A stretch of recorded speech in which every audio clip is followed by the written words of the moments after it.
Assalamu alaikum.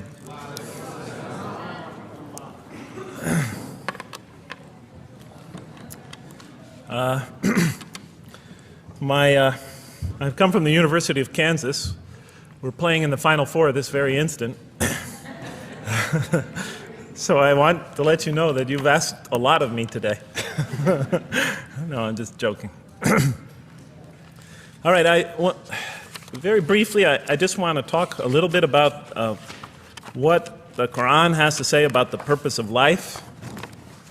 I think this is an extremely important subject, especially for Muslims living in America, because we're sort of a minority, a new religion here, and many people are interested in what we believe. And I think the primary question that people want answered when they first consider another religion is how that religion views the purpose of life, the purpose of of our existence here. And so I'm going to begin, though, talking about an atheist's point of view, because I want to talk about what sort of answers the Quran might have for an atheist. So to begin this, I need to talk for about 5 or 10 minutes about what I believe contributed to my becoming an atheist, because I grew up in a Christian family. And then I'll talk for about 45 minutes or so about what I experienced in the Quran and how that sort of changed my perception. So it's very simple. But my wife always says I should summarize what I'm going to do before I talk, because it's easy to get lost in my speeches. And my wife doesn't have a lot of confidence in my speaking ability. Okay, so let me start out by mentioning that my mother certainly played no role in my becoming an atheist. My mother was a wonderful woman, a beautiful lady. She had tremendous dignity and class. The neighbors loved her. She was a registered nurse, and she put in many extra hours at the hospital. She worked in the ward that dealt with dying patients, and when I would come and pick her up late from work at night, not all the patients, but many of the patients would drag me over and talk to me and tell me what a wonderful woman my mother was. When she died, her funeral was packed, and person after person that came up to me had a story to tell about my mother and her goodness. Time and time again, people described her as, "Jeff, your mother is a true saint." She was a deeply religious woman, a great mother, a great teacher, a gentle person. She never cursed. I never heard her curse, swore, ever in her whole life. Never heard her speak to anybody rudely or speak about anyone rudely. She was a tremendous example of a truly religious person, and she didn't wear it on her sleeve. It was just slowly but surely you could see it just in her day-to-day interactions with people. My father, on the other hand, was a difficult man. My father, for some strange reason, had this tremendous rage inside him. I don't know where he got it. He had this terrible violence inside him. And every night he would try to quell that violence with hard drinking. And his drinking, though, only made him all the more volatile. Because my father could be laughing and joking one minute, and he could fly into an angry rampage the next for some unexpected reason. You never know what would trigger it. And once he flew into that angry rampage, it would take, he would just go wild in the house would be in havoc, and he would rage on and on and on, and it would take an awful lot of liquor and several hours before he would finally go to sleep. And this would happen night after night after night. And so my 4 brothers and I was the 4th in line. My 4 brothers and I lived a frightening and precarious childhood. But I'd have to say the worst of it was watching my father regularly taunt and threaten and abuse my mother. And it would happen day in, day in, day in, day out, night in, night out. And it was a never-ending nightmare. You see, it's really not so bad when you're the target of your father's violence. You might think it's bad when a child is the target of their father's violence, but it's really not all that bad. At the moment of attack, you're really not thinking about anything except your own survival. When he's firing punches at you or kicking you on the ground or chasing you throughout the house, or when he's threatening you, "I'm going to hurt you, bad boy," you're not thinking about anything at that moment except escape. While all that's going on, you're not thinking about the aftermath or consequences, the psychological repercussions or anything like that. And when it's all over, you might even excuse the onslaught because you figure maybe you somehow deserved it. If not for what you did this time, maybe for something you did in the past. You could always put the blame on yourself. But a far worse fear is the terror that overcomes you when you watch your father go after your mother. Because she's the only source of warmth and kindness, of love and protection that you know. And if he were to take that away, from a little boy's standpoint, then you lost everything. But far worse than the fear is the guilt. And it comes over you from several directions. First of all, there's the guilt that comes at you upon you from the growing antipathy you have towards your father. Because we're taught to love and respect our parents, and we are born with this natural bonding attachment to them. But when you watch something like this happen night after night after night, and this rage is growing inside you, you're being pulled in opposite directions. Then there's also, of course, the guilt that comes when you think that you might be the cause of this night's violence. Maybe something you said or did that you didn't even realize triggered it. Maybe just your father's dislike of you triggered an argument between your mom and him that is now raging on downstairs. But the worst guilt of all, and it is by far the very worst, is knowing that you did nothing to stop your father from hurting your mother. Because while he raged on against your mother downstairs, you hid in your bed and you trembled underneath the covers. Maybe you whimpered and you cried and you put the pillow on your head. And thus, you traded personal respect for personal safety. And with each such incident, you come to realize with ever greater and greater clarity, you come to realize your own weakness, your own impotence, your own incompetence, your own worthlessness, your own cowardice. And the hate grows and festers inside you, not only for the man that you call father, but for yourself as well. It is a terrible, terrible thing to make a young boy choose between his mother and himself. It is extremely unfair. I noticed that tomorrow there's going to be tomorrow morning, a lecture about spousal abuse given by Dr. Shaheen Rizwan. I hope you'll all attend it. I think it's a very important subject. When I was little, I used to daydream about life without my father. I just wanted the violence to go away. I wanted not to be afraid anymore. I felt like I was trapped in a bad dream and there was no way out. And so I prayed to God again and again and again to remove my father from our lives. But he was always there, and very soon I began to wonder if God really was. I could not fathom why God would subject my mom to such lifelong punishment. Could not imagine what great sin she must have committed, or that we, her children, must have committed to deserve my father. I didn't have the maturity to sort out such questions, but I had enough fear and anger to provoke them. I was too young to see the wisdom in allowing my mom to suffer the violence and abuse of my father. I was too young to understand why God would let innocent children tremble night after night after night in their beds, fearing that they might not see their mother the next morning. I was too young to see how the mercy of God could even extend to my father with all his terrible failings. All I could see in my world was chaos and violence and fear, and so it became easy for me to question the existence of God. And I began to do that at a very early age.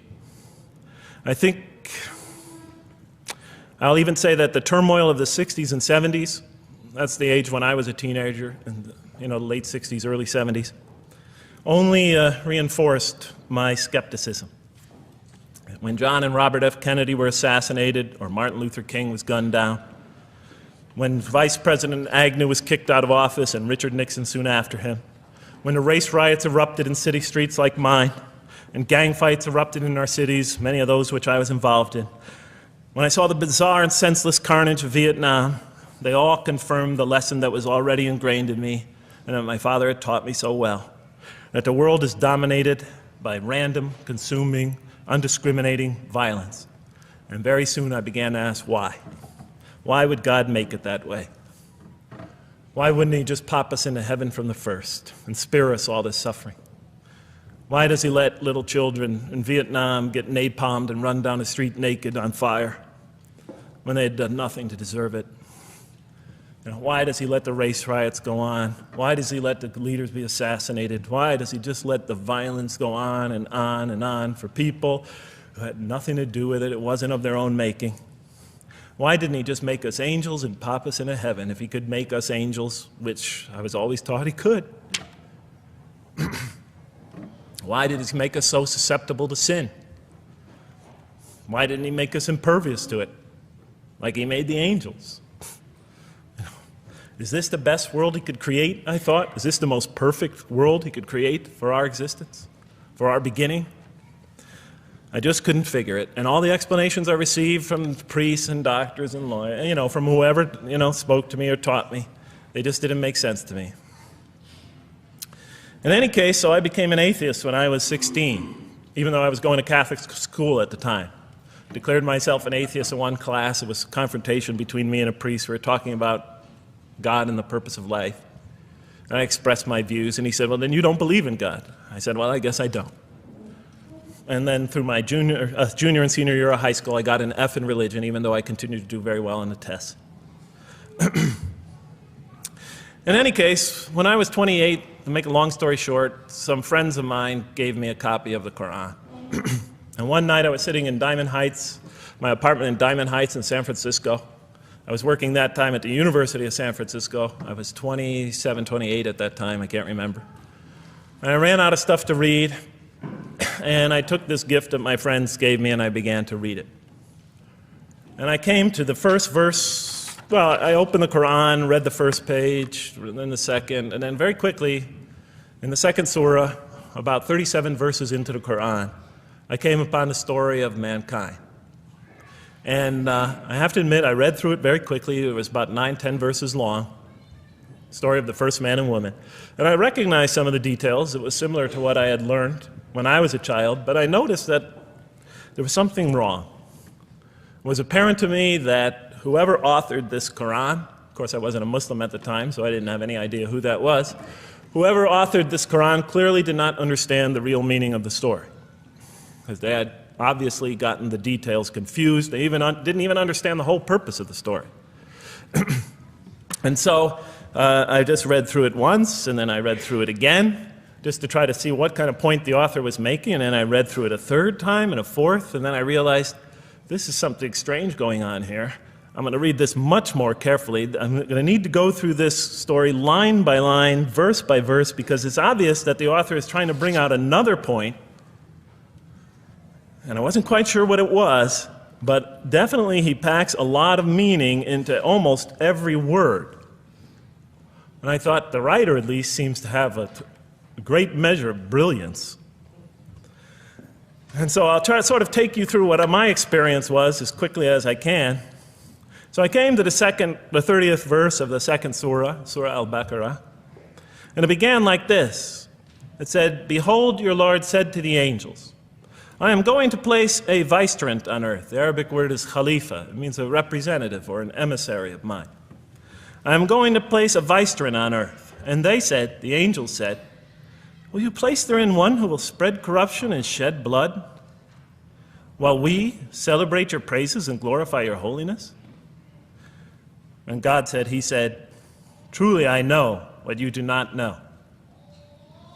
See, that's the verse that hooked me. That's the verse that caught my attention. That's the one that kept on making me read the story again and again and again. Because listen to the way it begins. Behold, your Lord said to the angels, I am going to place a representative of mine on earth, a vicegerent of mine, an emissary, one who acts on my behalf. I thought, that's not the way it goes. You're not supposed to be placing man on the earth in some positive role, some elective office. You place man on earth as a punishment for his sin. Clearly, I knew the author didn't quite get the point. But still, it was an amazing line. But then I come to the next line, and it says, and the angels say, will you place her in one who will spread corruption and shed blood, while we celebrate your praises and glorify you? I looked at it again. I couldn't believe the question. They said, will you place her in one who will spread corruption and shed blood, while we, the angels, celebrate your praises and glorify you? I looked at that and I said, exactly. That would be my question. Why would you create this being, supposedly for some positive role, when he's capable of doing tremendous wrongdoing? When he could spread corruption and shed much blood? Why would you create this violent and pernicious creature when you could create angels? As the angels clearly say, well, we, the angels, celebrate your praises and glorify you. They were asking one of the most fundamental questions in the entire history of religion. Why create you, man, this utterly fallible creature, this creature who could rebel against God's will, who could do such tremendous wrongdoing, who could wreak havoc like no other creature on earth, when you can make them angels? And look where the question is being asked. It's being asked in heaven. It's almost like saying, look, why don't you just make them angels and be up here in heaven with us, you know? Why don't you just make them angels, pop them into heaven, he's fine. Why would you put him on earth where he could feel distant from you, where he could work out his worst criminal tendencies, act them out, feeling somehow independent and apart from you and free to do whatever he wants, when you could just make them angels and put them into heaven and make them perfectly submissive to your will? I looked at that question and said, that's my question. I'm not even a single verse into the story of mankind, and there before me I see my question. That whole question, everything that I ever thought, everything that I ever experienced, everything that I ever knew was in that question. It was as if the author took my life and wanted to pick out exactly the right question to humiliate me, to provoke me, to anger me.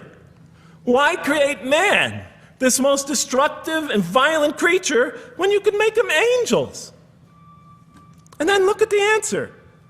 And he said, God said, truly I know what you do not know. You know, in modern parlance, we would say, I know exactly what I'm doing. I read that and said, what? You know what you do not know? You know exactly what you're doing? Well, please inform me. Tell me what you're doing. Because, you know, I'm 28 years old and I haven't figured out it yet.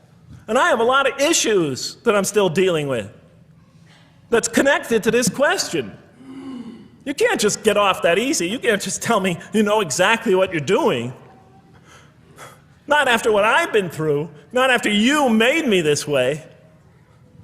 And then I realized, of course, I was arguing with a God I didn't even believe in. And that would happen several times as I read through the Quran. And sometimes I would just get into so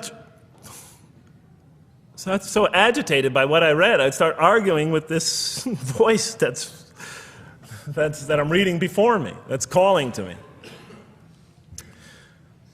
So we turn to the next verse. It turns out that the Quran just doesn't dismiss the question. It starts to answer it a little bit. And in the next verse it says, and he taught Adam, God taught Adam, the names of all things. And then he placed them before the angels and said, tell me their names if you are right. So this verse is clearly referring to the previous one. But notice what it says. Now, from my own background, I remember Adam naming things, but it wasn't connected to any answer to any philosophical question. But here, notice what it says. And he taught Adam the names of all things. And I realized already, just from the first verse, you got to read these verses very carefully because it's packed with a lot of symbolism and meaning. And he taught Adam the names of all things. So here we see Adam is not only just a creature who knows how to name things, who's acquiring the gift of language, but he's also a learning creature. God is teaching him. Now right here, right in this verse, and it'll come even clearer in the subsequent verses, that the very first thing that the Quran is going to emphasize here is man's intellect.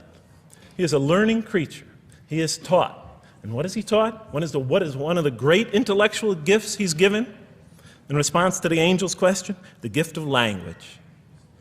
Because through language, mankind could not only learn, but he could learn things not only through his own experience, but he could learn things that other people have experienced of times and places that are hundreds, thousands of years and miles separated from him.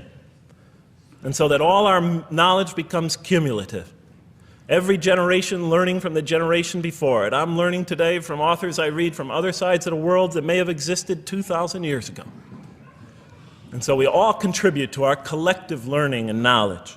And so I'll see later in the Quran, when the Quran will emphasize this again and again and again. Like in one verse it says, read in the name of your Lord who created.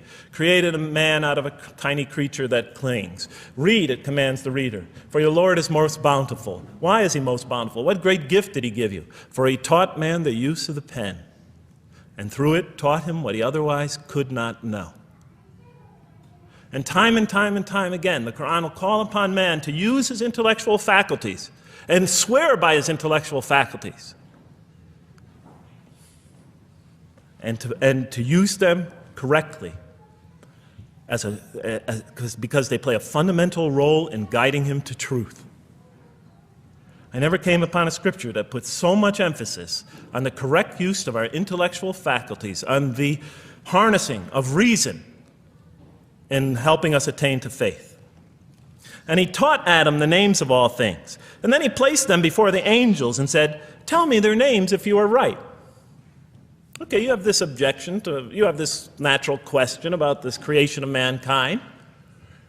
Here, this mankind is this human being, this human creature is a learning creature.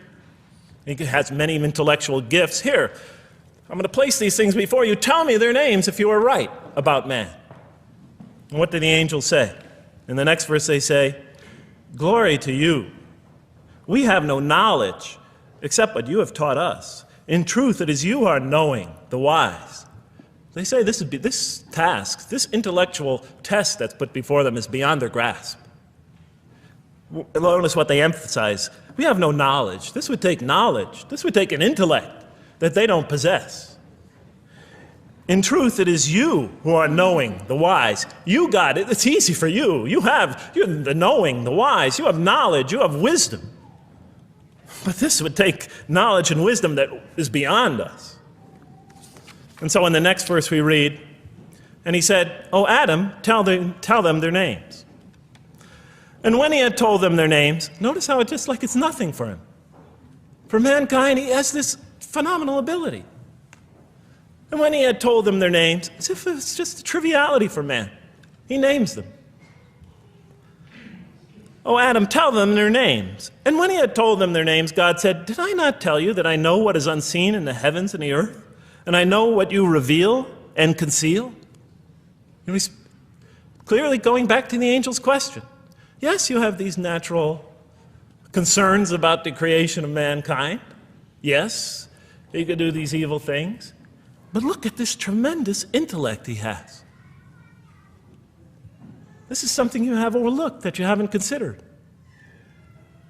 And that's clearly the point of these verses. Even though I felt that the author didn't quite, it was as if I realized that he didn't misunderstand the story.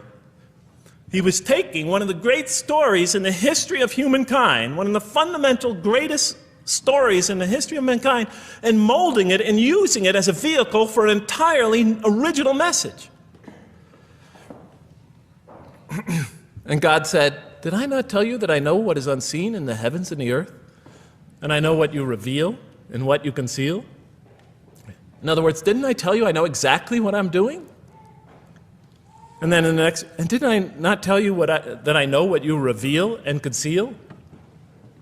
I looked at that. What question what did they reveal and what did they conceal? What did their question reveal and conceal? I thought about it for a minute. Oh, it's obvious. What did their question reveal? You just go back and look at the question. It revealed the sinful and sinister propensities of man. I mean, it's obvious, right? Why are you all looking at me like that? You're starting to scare me. You're all looking very serious. Am I losing you? Wow. Okay. So, they revealed the sinister and evil propensities of man. But what did their question conceal? And all you have to do is think about it for a minute. Human beings, yes, they could do evil. Yes, they could do wrong. Yes, they could create misery. But they could also do exactly the opposite. They could choose to do evil. They could choose to do tremendous good. They could choose to do tremendous violence. They could choose to show tremendous compassion. They could choose to be, to live by falsehood. They could choose to live by the greatest truths. They could be terribly ugly. They could be terribly beautiful. And up until that point in my life, I, like the angels, that only saw one side of the coin. And for the first time when I read that verse, believe it or not, it was an eye-opener for me. I had always been obsessed with the evil potentials of human beings.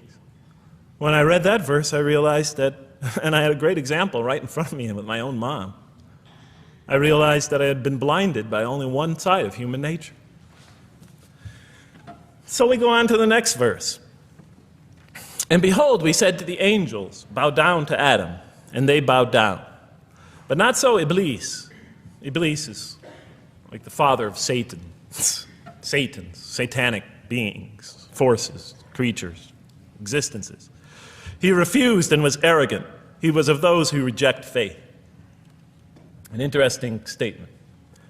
And behold, we said to the angels, bow down to Adam. And they bowed down. Bowing down could symbolize two things. Bowing down could symbolize the superiority or potential superiority of one being over another, and so they bowed down to them. Bowing down could also mean that they serve that creature in some respect. Of course, the Quran says that all beings serve God, all created beings serve God. But this verse seems to be indicating, and the rest of the Quran will make it clear, that these angelic beings, these angelic entities, will serve the development of mankind. We'll even see later that the satanic beings serve the development of mankind. Both forces, angelic and satanic, will serve the development of mankind. Because one will present man with a choice to do the most altruistic things. The other will simultaneously try to influence man in the opposite direction. And so human beings will be moral creatures, and they'll have to make moral decisions. And it's in those moral decisions that they will grow spiritually and morally as human beings. And they'll take that into the next life. And the angelic and the satanic forces will be catalysts for those moral choices that they make. They will heighten the human being's awareness of the rightfulness and the wrongfulness of the choice he's about to make. And the self, the soul, the nafs, as they say in Arabic, will have to make the ultimate choice between good and evil. And that choice, that test will come again and again and again as human beings either grow or decline. And those tests will come again and again and again to try to help him towards his spiritual evolution, to bring him back. But that choice is ultimately ours. But I'm getting ahead of myself. And so we said to the angels, bow down to Adam, and they bowed down. But not so Iblis. Iblis is Satan, this rebellious force, this evil prompter, the one who whispers into the human heart. He comes into being. And with the introduction of Satan, we have the introduction of evil, that evil influences on human beings. And notice why Iblis does not bow down. He refuses because he was arrogant. You know, we often hear what's the root of all evil? In the West, it's always money, greed, etc. Here the Quran says that, seems to be saying that the root of all evil is not always material wants. It's not always money, it's not always greed. At the heart of evil is arrogance, putting yourself above all others, of assigning to yourself special priority and neglecting the rights of others, of pride and arrogance and envy, the source of evil. He was of those who reject faith. I looked at that verse and I said, okay, I mean, I get why you would create angels, to sort of influence man in a positive direction. But why in this story now are you introducing Satan? What sort of role was Satan play? And then, of course, you just think about it for a minute and you say, yes. The story is telling us that on one hand, we have these magnanimous urgings come from one direction. On the other hand, we have these satanic urgings coming from another direction. In other words, the Quran is telling us that man is not only a learning creature, but he's a moral creature. He has understanding of right and wrong. And God infuses those, allows those influences to come to him. Man is not only an intelligent being, but a moral being. And so, the Quran is not all that difficult to understand. You just sort of read it, I found, and you just sort of follow your nose through it and see what it's saying. I'm sure as most of you in this audience know. Okay, so we see that man is not only a learning creature, but he is a moral being as well. There's another verse in the Quran that says, by the soul and that which whispers into it, or which breathes into it. It's morality, it's immorality, and it's God consciousness. Both of these we are under the influence of. And God allows us to be under the influences of this. He creates us to be exposed to both influences. And then the verse says, truly he is successful, who causes it to grow. Causes his soul, his self, his real self to grow.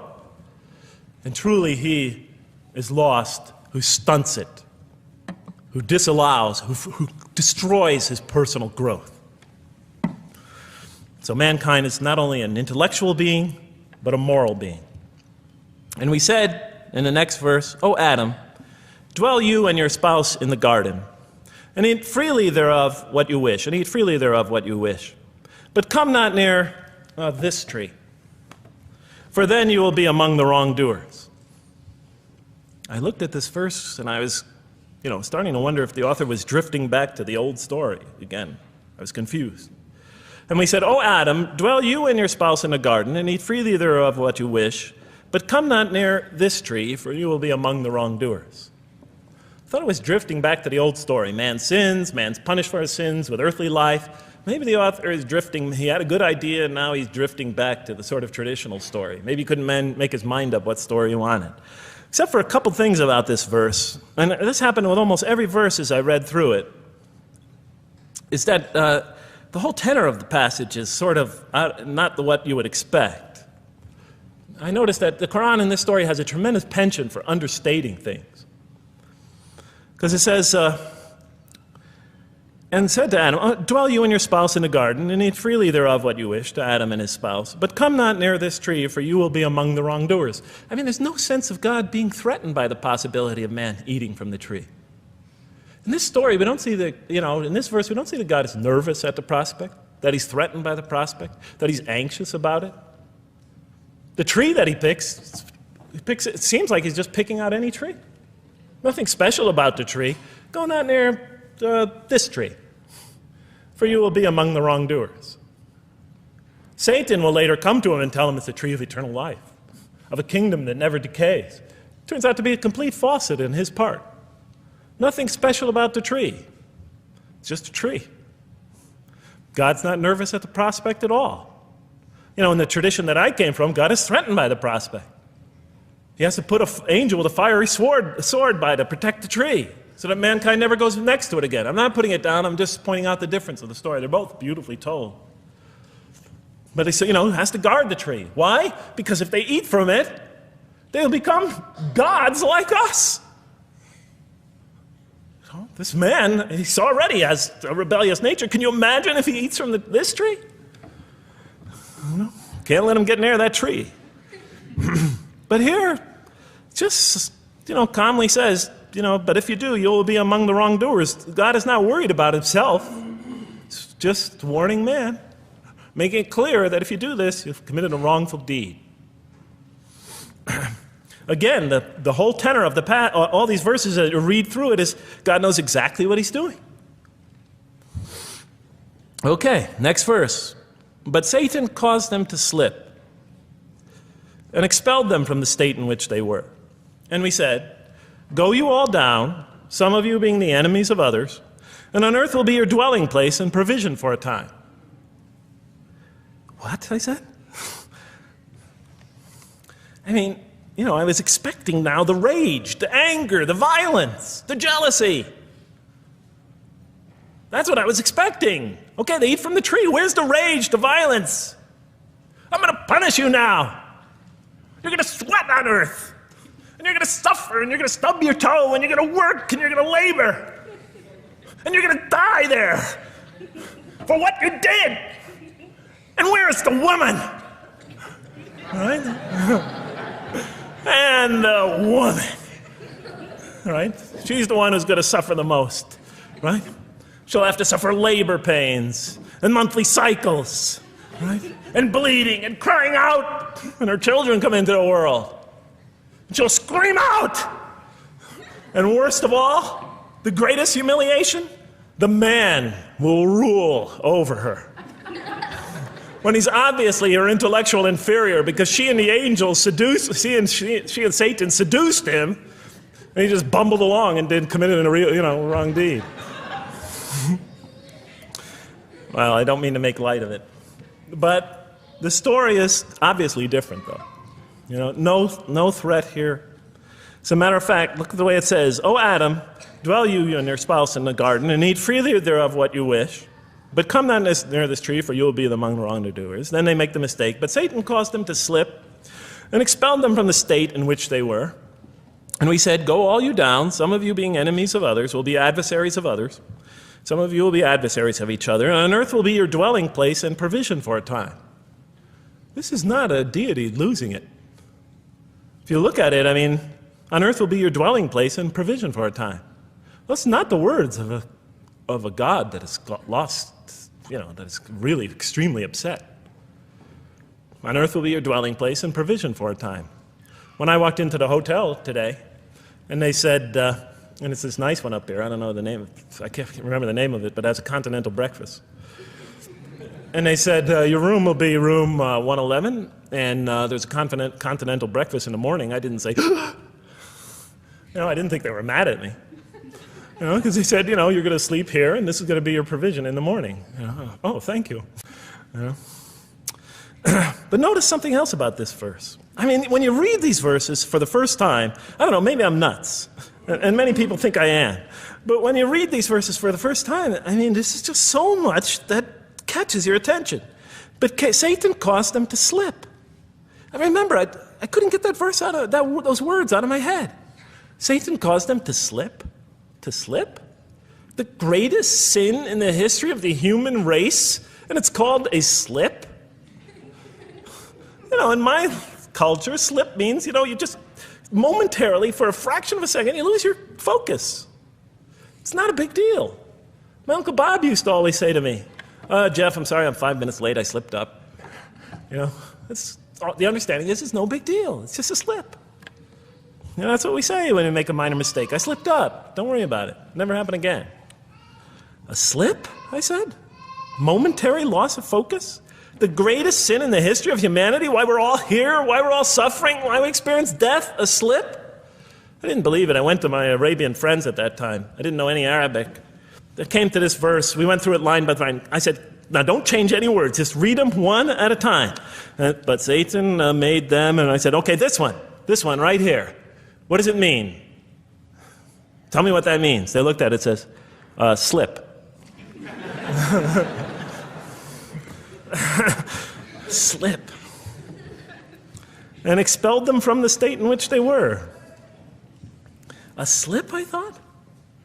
But then maybe I was trying to force the traditional understanding, the traditional interpretation.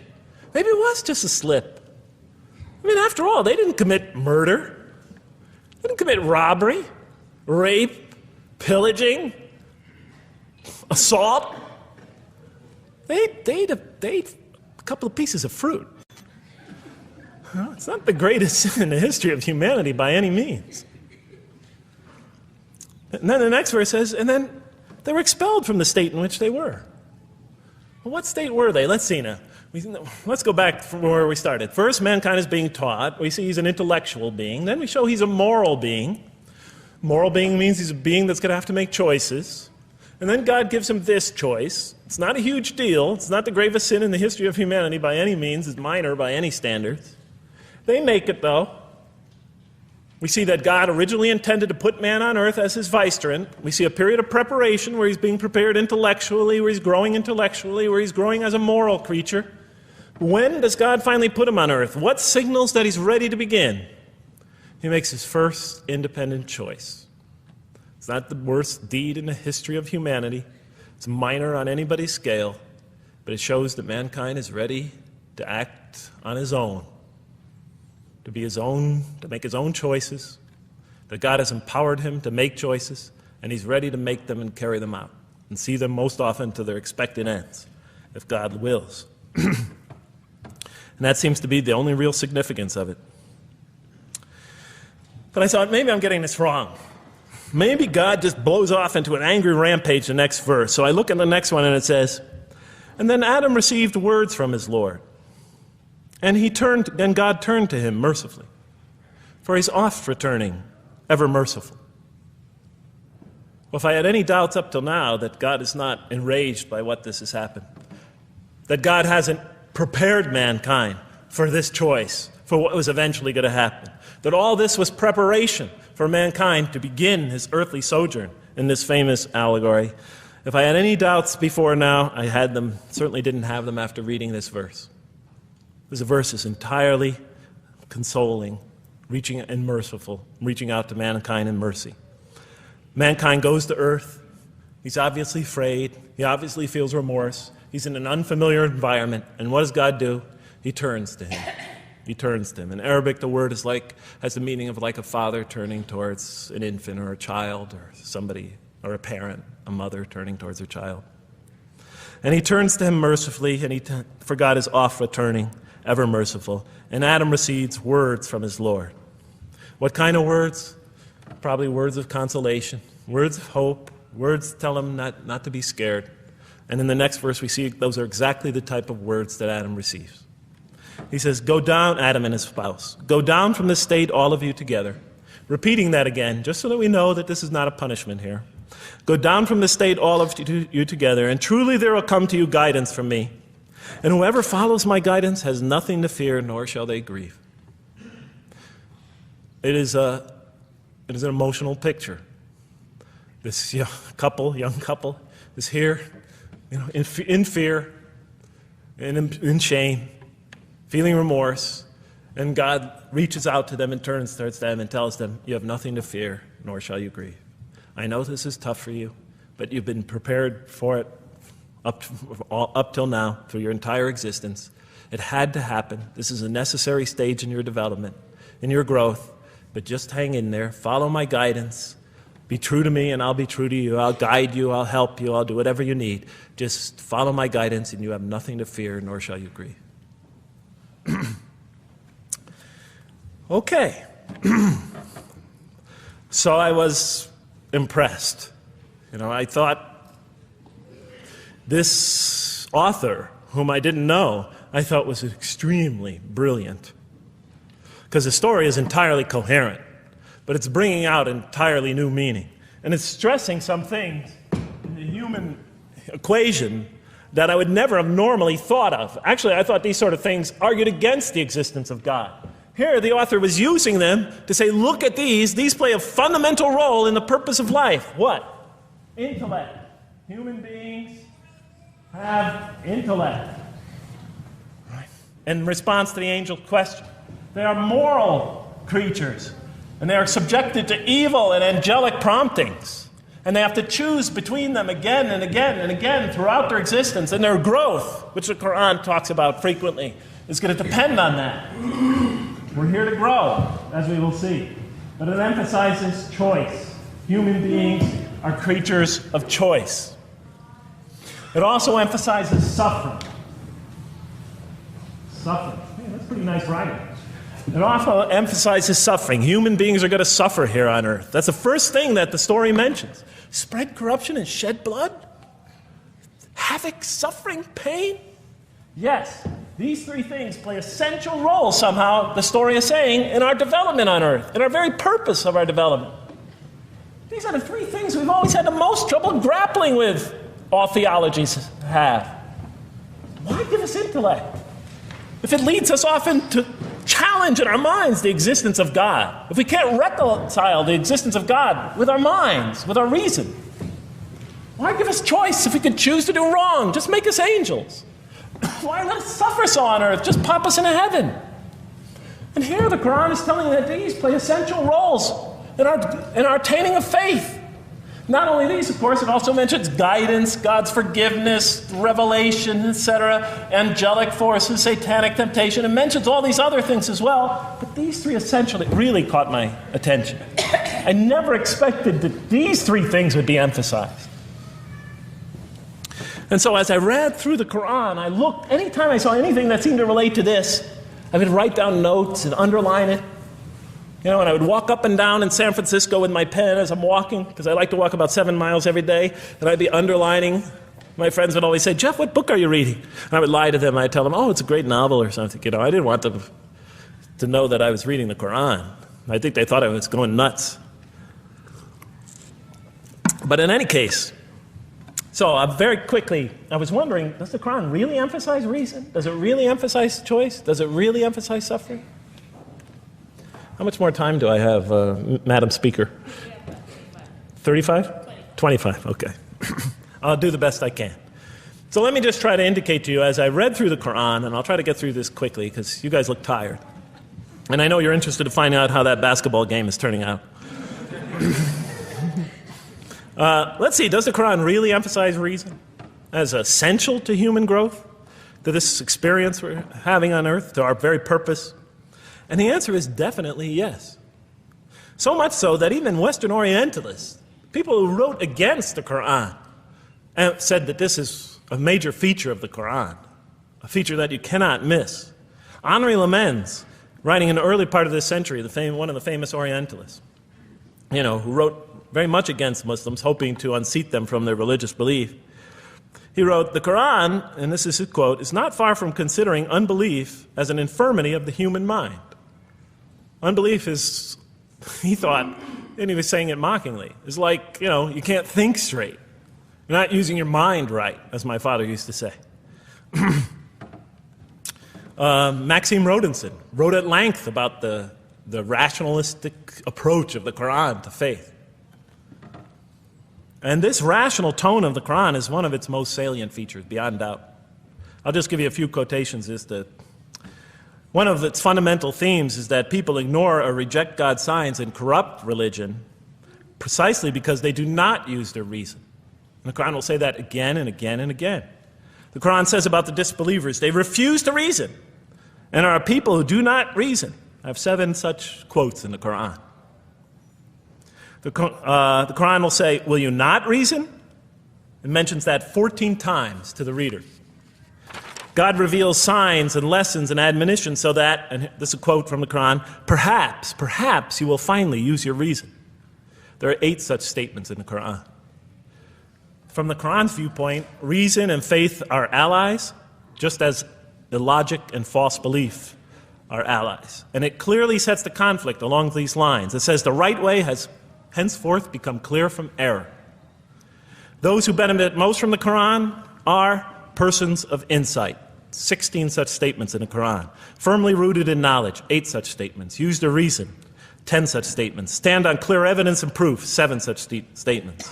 Those who oppose this revelation are deluded, 9 such statements. In manifest error, 28 such statements. Ignorant, 15. Foolish, 3. Have no understanding, 9. Only follow surmise and conjecture, 9. And blindly adhere to tradition, multiple times. It states that. In an almost Socratic style, the Quran repeatedly quizzes the reader and calls into question his or her assumptions. Again and again, it asks us, what do you think? 18 such statements. Have you considered this or that? 13. Did you suppose? 7. Sounds like a math teacher. Do they not ponder? 2 such statements. Do you think? Do you even think? 18 such statements. The message is clear. To gain truer faith, we need to free ourselves from inherited notions and examine our beliefs rationally. Learning plays a key role in human development. Read the Quran, exhorts the reader. for God taught us the use of the pen and taught humankind what it otherwise could not know. In life, nature, and history, in the Quran, there are signs and lessons for those who are wise. There are 21 such statements. The Quran states over 100 times that it has been revealed to make things clear. I thought the author of this Quran must have had a strong mathematical insight, a natural mathematician. All throughout, when I was reading, I was trying to imagine what he must have been like. God teaches humanity both directly and indirectly, and sometimes so subtly that we are unaware of his instruction. Thus, he tests us in multifarious ways. Of course, I just want to make it clear, Muslims believe God himself is the author of the Quran. Sometimes I give this speech and people come away and ask me, Jeff, who is the author of the Quran anyway? But I didn't know. So I was just trying to figure it out. Repetition is indicative of the importance given to certain ideas. It should be observed that the Arabic word for knowledge in the Quran, ilm, appears 854 times in the text in its various forms. It's one of the most frequently occurring words. So the Quran really does put great emphasis on reason in our spiritual quest. Does it put great emphasis on choice? Well, here's what it has to say. Let there be no compulsion in religion. The right way is henceforth clear from error. It's a choice, and it must be freely made. And it's a choice between correctness and error, between right and error, between reason and falsity. Had God willed, he could have indeed guided you all, it says in the Quran. I went, why not, I thought. Why not just guide us all? Why let some of us choose to go this way and that way? The Quran was constantly provoking me as I read it. Do not the unbelievers know that had God willed, he could have guided all mankind? Oh, do not the believers know that had God willed, he could have guided all mankind? Okay, I'm an unbeliever, I thought. Tell me, why didn't you guide all mankind? If you want us to be in conformity of your will, just make us that way. And if we had so willed, we could have given every soul its guidance. Why did you let us be creatures of choice? Just program us to do the right thing. Never make a wrong choice. Had God willed, he could have made us all one community. He could have made us clones of one another. But he didn't. It wasn't part of his plan. Enlightenment has come from your Lord. He who sees does so to his own good. He who is blind is so to his own hurt. It's your choice. It says it again and again in the Quran. Remember when I was reading this, I was a disbeliever. And this scripture is constantly reminding me, it's your choice, Jeff. It's no compulsion in this. It's your choice. It's up to you. You're probably not reasoning correctly here. Think a little harder. Come on, try. It's just a few more steps. And whoever is guided is only to his own gain, and whoever is stray, I am only a warner. It's your choice. We have revealed to you the book with the truth for mankind. He who lets himself be guided does so for his own good. He who goes astray, it's to his own hurt. It's his choice. And there are many, many such references. I'll stop there. But you get the point. The Quran clearly emphasizes that choice plays a key role in our development. But what about suffering? I mean, suffering's the biggie, right? I mean, that's the real major question. What does the Quran have to say about suffering? Because every religion deals with suffering in a different way. It's either something you have to be saved from, and so some religions stress salvation, or it's something that you have to sort of transcend through meditation and training so you can sort of not feel it so much, get above it and beyond it. Some religions see it as primarily punishment. Some of the more ancient religions see it as the result of the precarious and whimsical, control of many gods working against each other, playing with human beings. Different religions have dealt with it in different ways. But almost all of them, I would indeed say all of them, have sort of seen it as something not so good. But let's see what the Quran has to say about it. Something to be avoided, to transcended, to be saved from. The Quran says just the opposite. You are going to experience it. You will suffer in this life. And it plays a fundamental role in your development and your growth and in what you are to become. This scripture didn't just say you're going to experience it. It said you should embrace it. You should struggle through it. Your life should be a struggle, it says. It should be a jihad. Yeah, right? But that's what it says. Jihad means struggle. When the Quran most says jihad, it's very seldom, it's most often not in the context of fighting. Qital is the Arabic word for fighting. But it says even in the Mecca verses, long before Muslims had to defend themselves against their oppressors, it mentions that you have to struggle in the path of God. With the Quran, it even says. Struggle in the path of God with this Quran. Life is a struggle. It says in one verse, most assuredly we will try you with something of danger and hunger and the loss of worldly goods, with the loss of your lives and the fruits of your labor. Most assuredly we will try you. It's not just talking about evil people, good people. But give the good news, the glad tidings. Be happy for those who are patient in adversity and suffering. Good news, I thought? Doesn't the author understand the terrible effects of suffering? Give the good news to those who are patient through adversity, who when calamity befalls them say, truly unto God we belong and truly unto him we shall return. In other words, that this could benefit them. It was a remarkable statement. Here's another one. Do you think that you can enter paradise without having the like of those who passed away before you? And the next verses start to explain these people were good people who suffered terribly. Do you think that you can enter paradise without going through the same? Why, I thought? Why do we have to suffer in life? Misfortune and hardship befell them, and so shaken were they that the apostle and the believers with him would exclaim, when will God's help come? These are good people.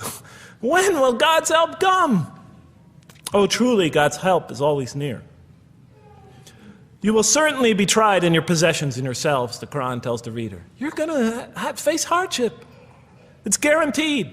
Every soul must taste of death, and we try you with calamity and prosperity, both as a means of trial. And to us you are returned. You are going to have hardship here. There is going to be no heaven on earth.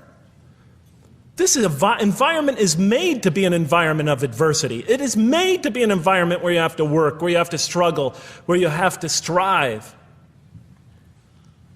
And it plays a key role. Oh man, truly you've been toiling to your Lord in painful toil, but you shall meet him.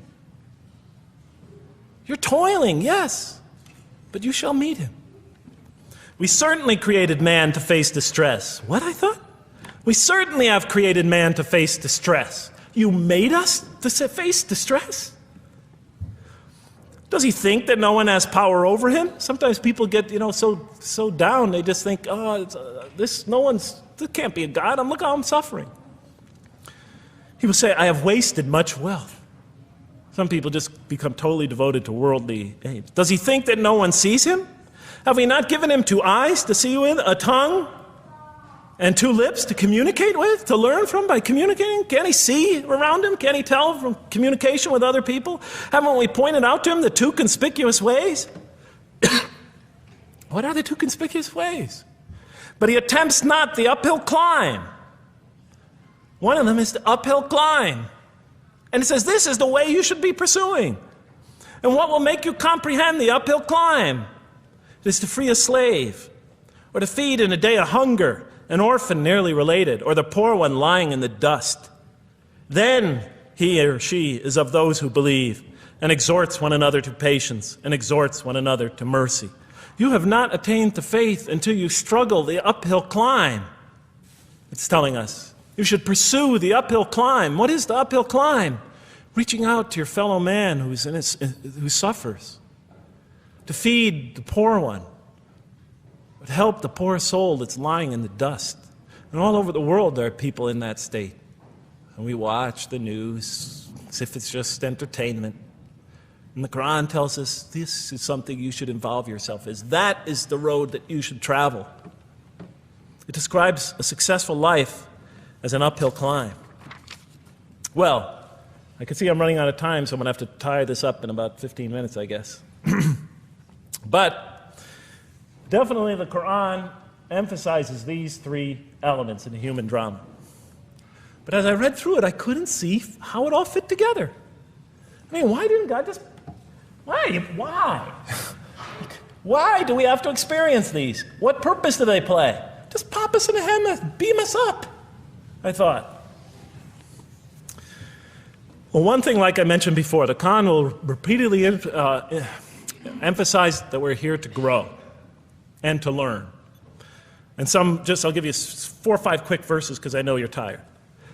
It says, Our Lord, and raise up in their midst a messenger from among them, who shall recite unto them your signs, and that shall teach them the book and the wisdom, and who shall cause them to grow. We have to learn wisdom in the book, and Revelation in particular, and who shall cause us to grow. And we have sent among you of yourselves a messenger to recite our signs to you and to cause you to grow. Truly God was gracious to the believers, this is in the 3rd surah, when he raised up from among them a messenger from themselves to recite his signs to them and to cause them to grow. It is he who has sent among you who has sent among the unlettered people a messenger from among them to recite his signs and to cause them to grow. These are all distinct references. Just 2 more. There are many more. And the soul and that which breathed into it, its immorality and its God consciousness. He is indeed successful who causes it to grow. And he is indeed a failure who stunts it.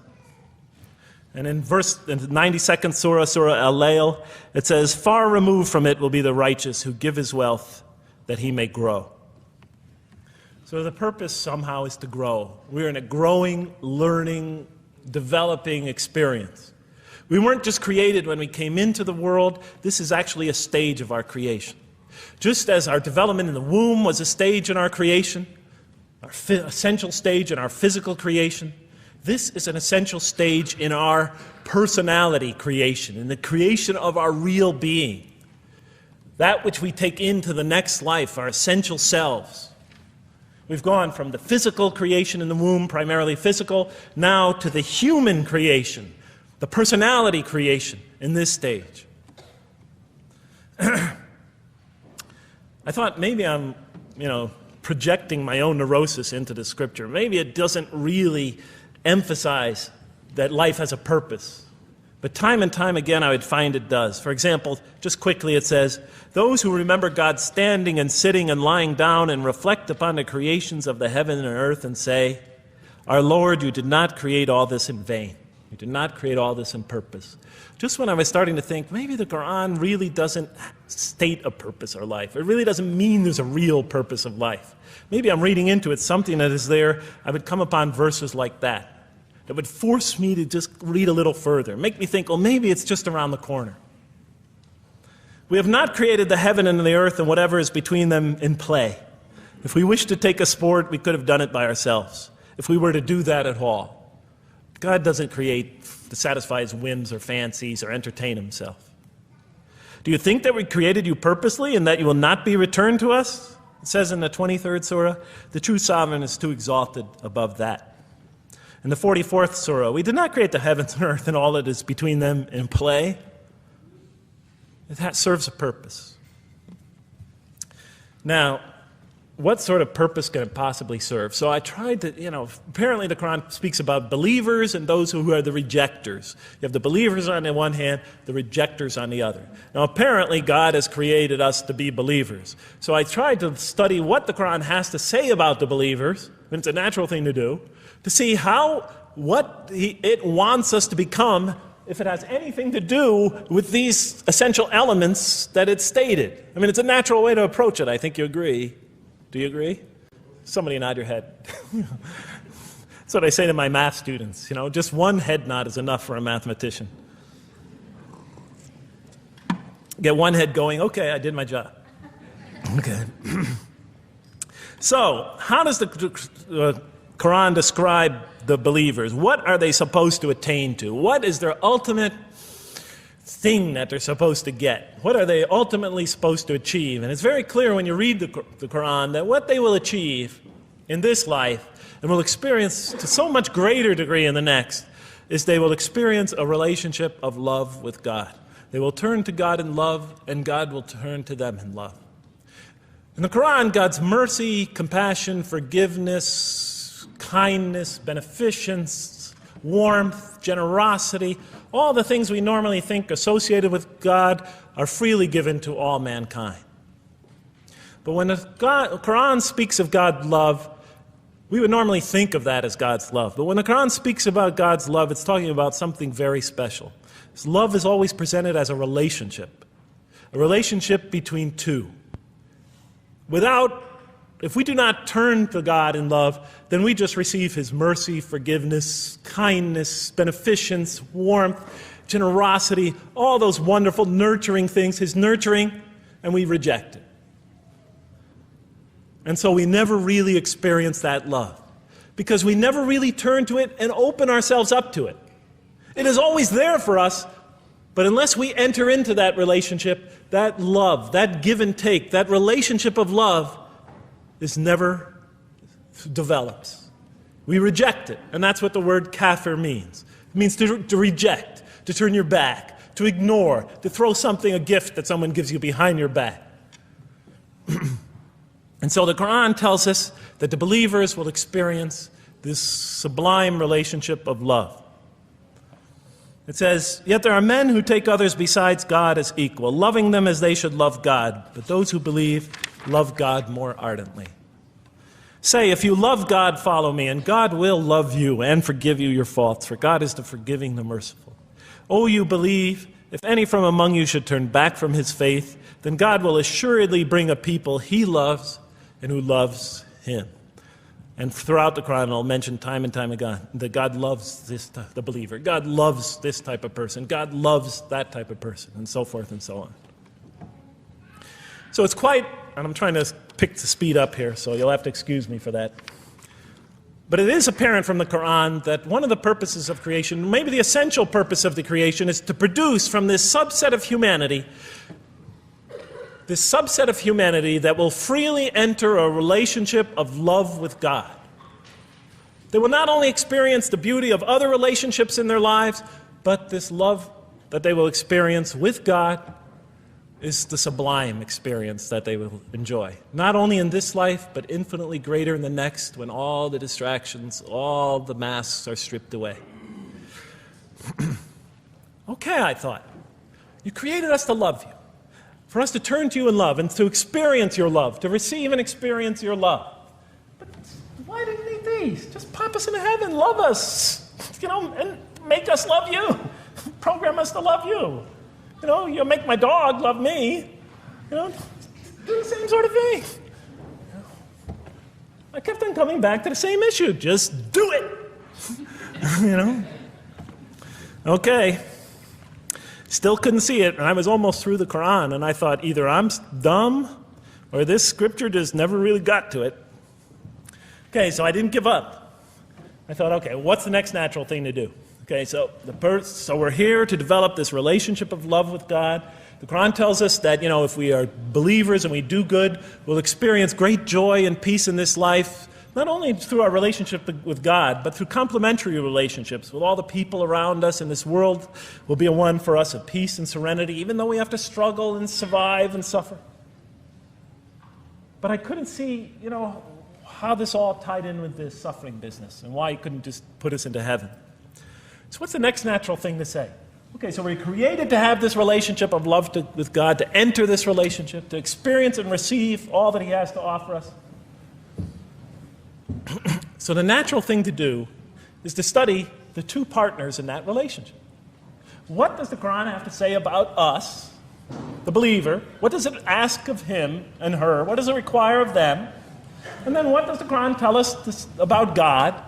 And then is there some essential nexus, some essential connection between them, and does it have anything to do with these?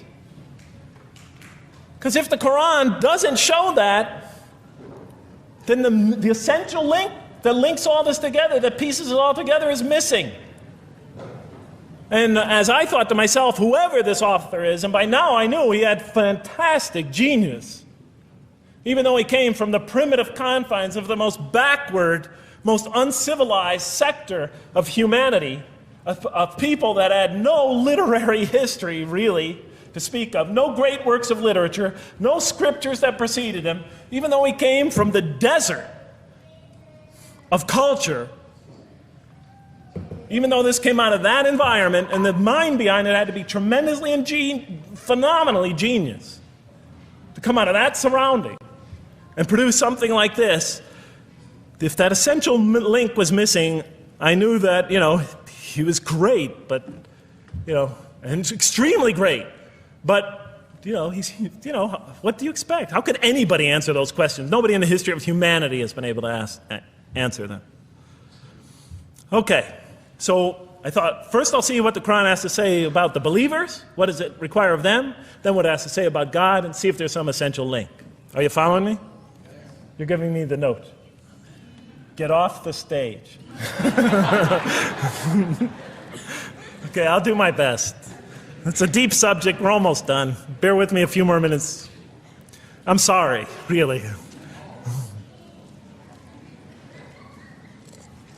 I know Siraj Wahaj, when he gives these sort of speeches, he always says, okay, I'm finishing up now, and then 10 minutes later he says, you thought I was telling you to...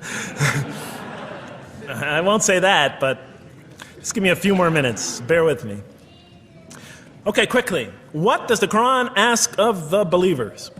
From the Quran's many exhortations and its descriptions of acts and types of individuals loved by God, it's not difficult to compose a partial list of things that the Quran wants us to do, which it calls good deeds, time and time again. To believe in God, to have faith in God, to have a relationship with God, and to do good. So what does it describe as these good deeds? Well, as I read through the Quran, it says that, can I take this away?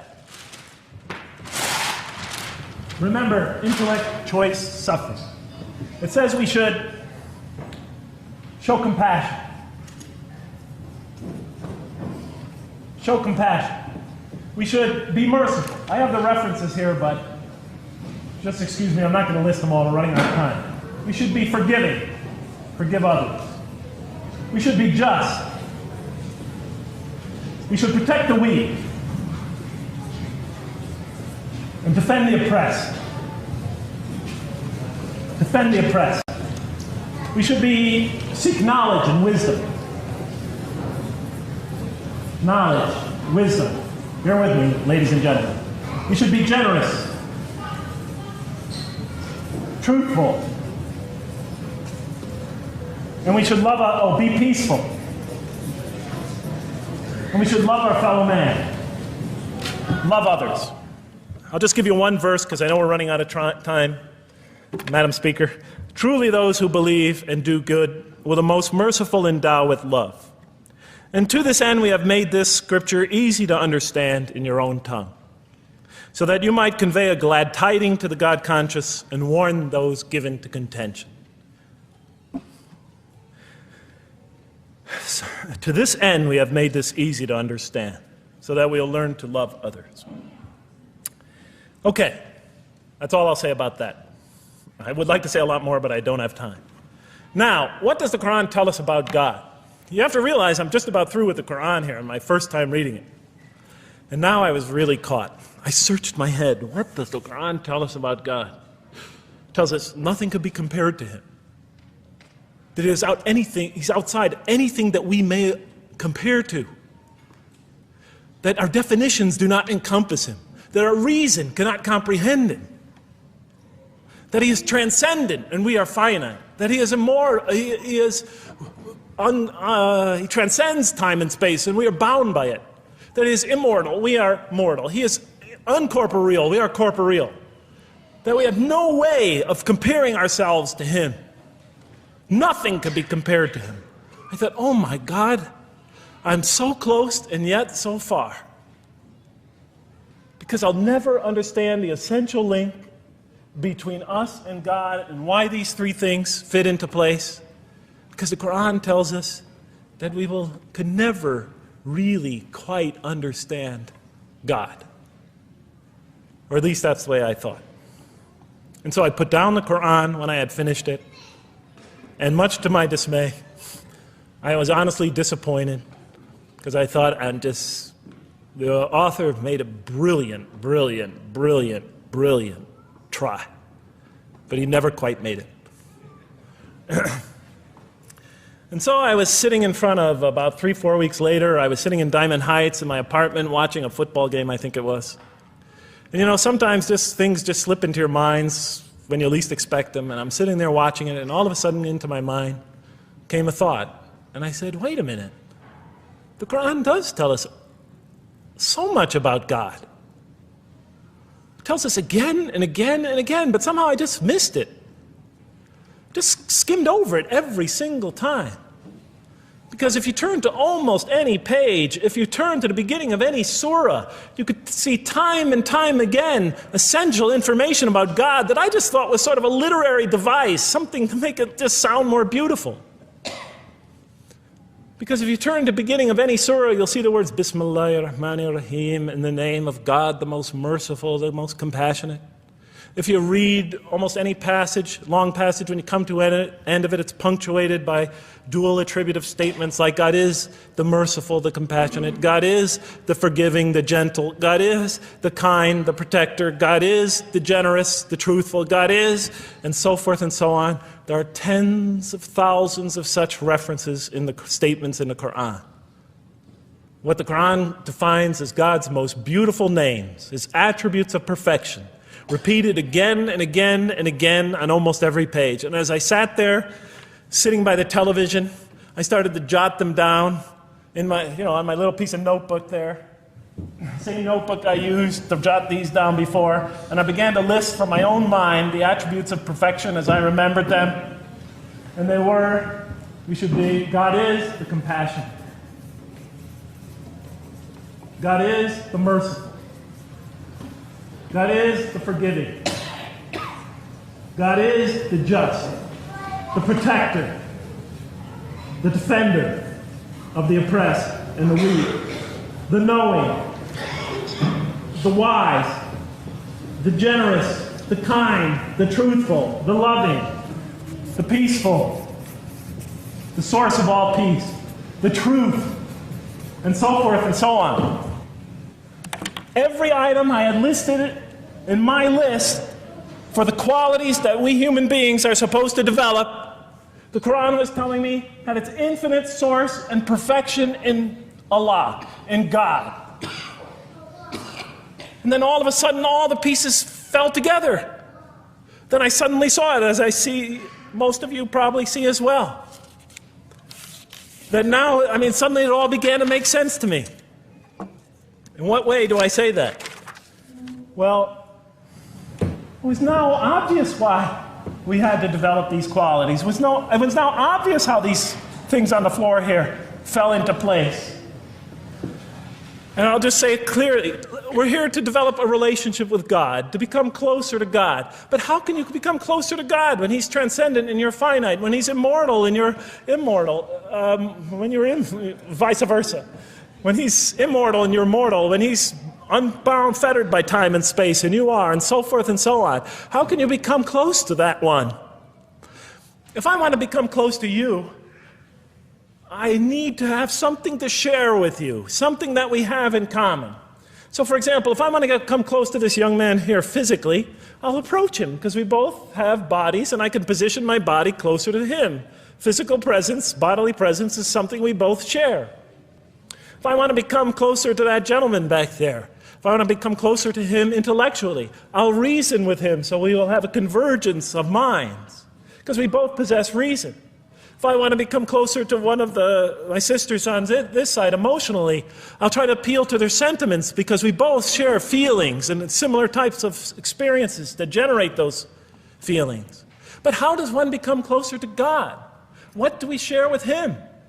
We share with Him exactly what He gave us. Because the Quran tells us that when we came into this life, He breathes into our spirit something of His Spirit. And that we come into this world with the seed of these very qualities within us. And we could either kill them, stunt them, as the Quran says, or cause them to grow.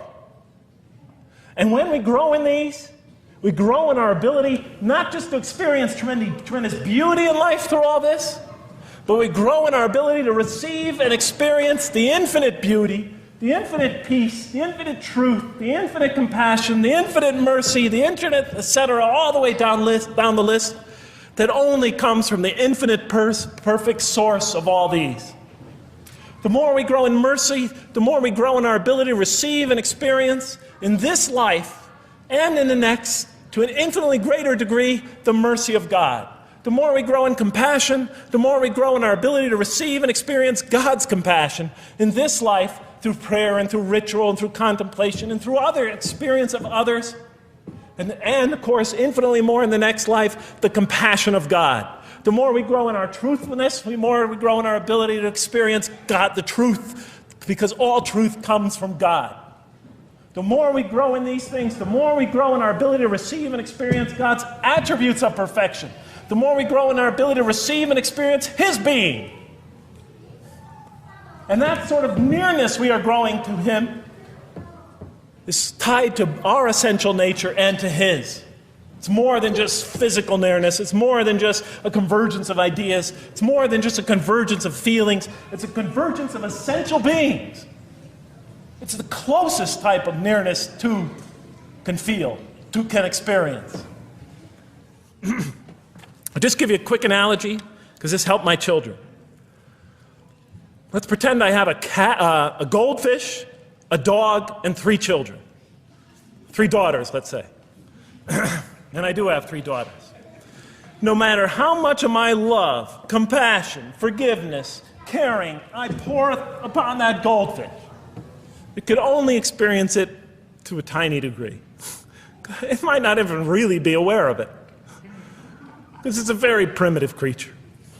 But my dog, on the other hand, when I show it all my kindness, all my love, all my compassion, all of what is essentially me, it can experience it to a much higher degree than my goldfish. And through its interaction with me, through its own trying to give its own self to me, we could experience a quite wonderful relationship. But my children, especially as they grow older and go through their own experience and their own development, could receive and experience all the love and the compassion and the forgiveness and the caring and the generosity and the protection, everything I have to offer. They could experience my being to a much higher degree than my dog ever can. And we could have a relationship of beauty that I could never have with my dog. As much as I love animals, having had 3 daughters, I know that the relationship that you have with 3 beautiful daughters could never even come close. No other relationship could approximate that. Of course, my relationship with my wife is also extremely beautiful, and she might hear this. And she's a wonderful woman, really. I mean, she's the source of so much beauty. But, okay, Madam Chairman, I am ready. So that seems to bring it all together. So now, I thought, wait a minute. That doesn't explain this. Why the intellect? Why the choice? Why the suffering? I thought, you almost had me, this Quran. You almost duped me. You almost tricked me, seduced me into accepting this philosophy. But wait a minute. What about intellect, choice, suffering? Why do we have to experience these? Why couldn't you just programmed us to be merciful, compassionate, forgiving, etc.? Why do we have to go through all this? And then, of course, the answer came to me as quickly as I thought of it. So we are creatures, and we grow, and we become. And yes, and you can make us anything you want, but you can't contain any of those attributes I listed without these 3 things. In mathematics, we try, 3 premises that go into, proving a theorem. We try to see if we could take one of them away, and if it's essential. And all 3 of these are definitely essential. For example, you could program a computer never to make an incorrect statement, but it doesn't become a truthful computer. Never heard anybody say to me, Jeff, this Macintosh is the most truthful computer I ever saw. If it's programmed, it's not truth. You could program a CAT scan to help the sick, but it doesn't become compassionate. Never heard a doctor say, Jeff, if you want to see a compassionate CAT scan, you come right over here. Right? Because all those things, compassion, forgiveness, truth, caring, love, all are born out of choice, suffering, and reason.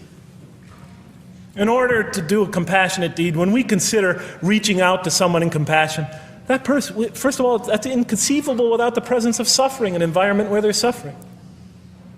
And when we decide to help them or not, we reason in our minds, what is this going to require of me?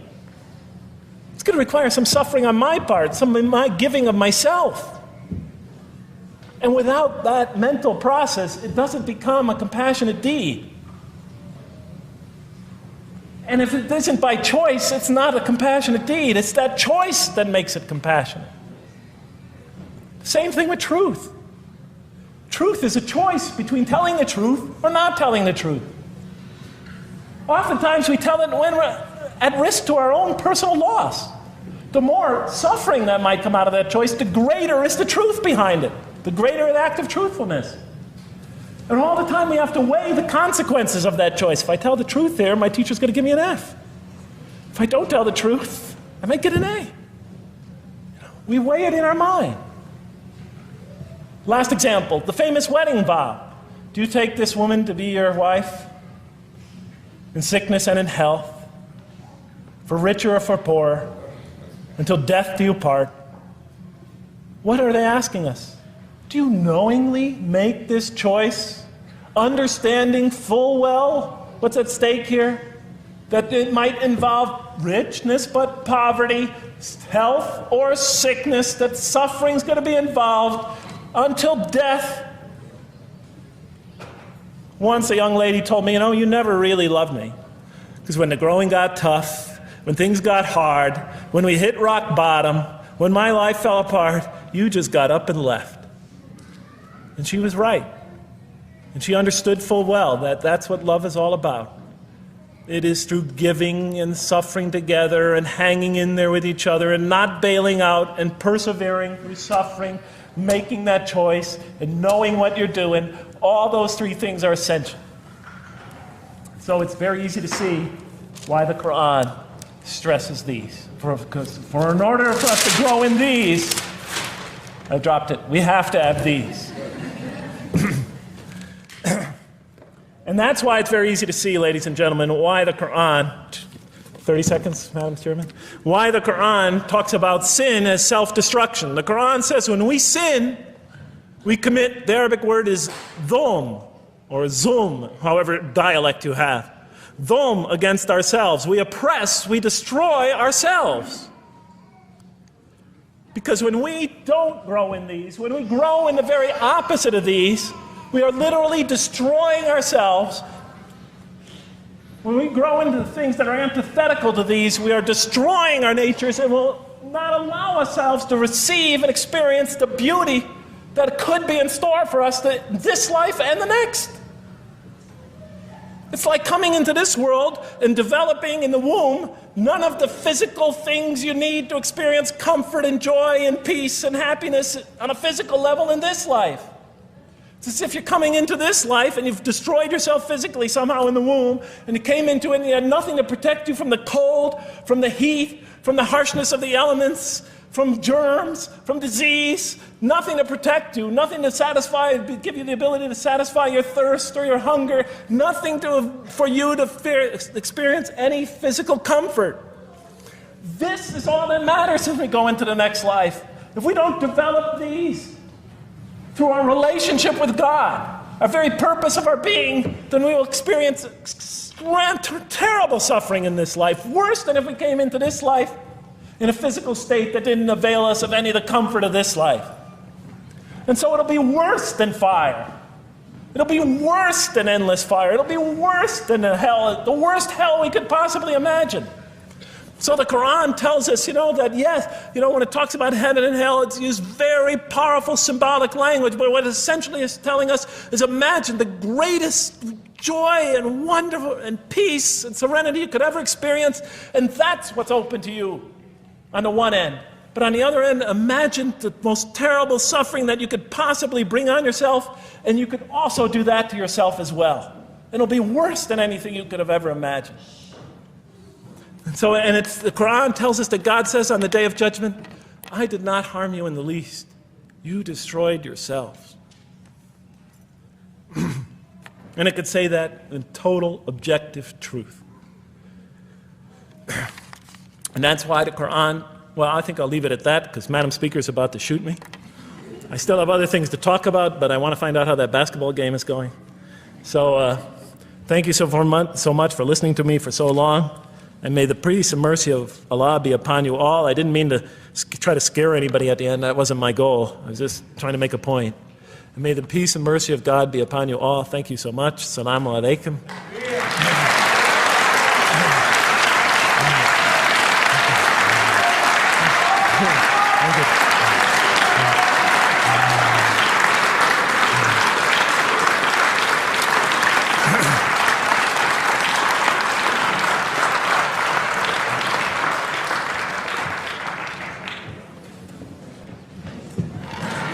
All right, we'd like to thank Dr. Lang for that very heartfelt, very long presentation. I have a few things to say before you all leave, so just be patient with me for a second.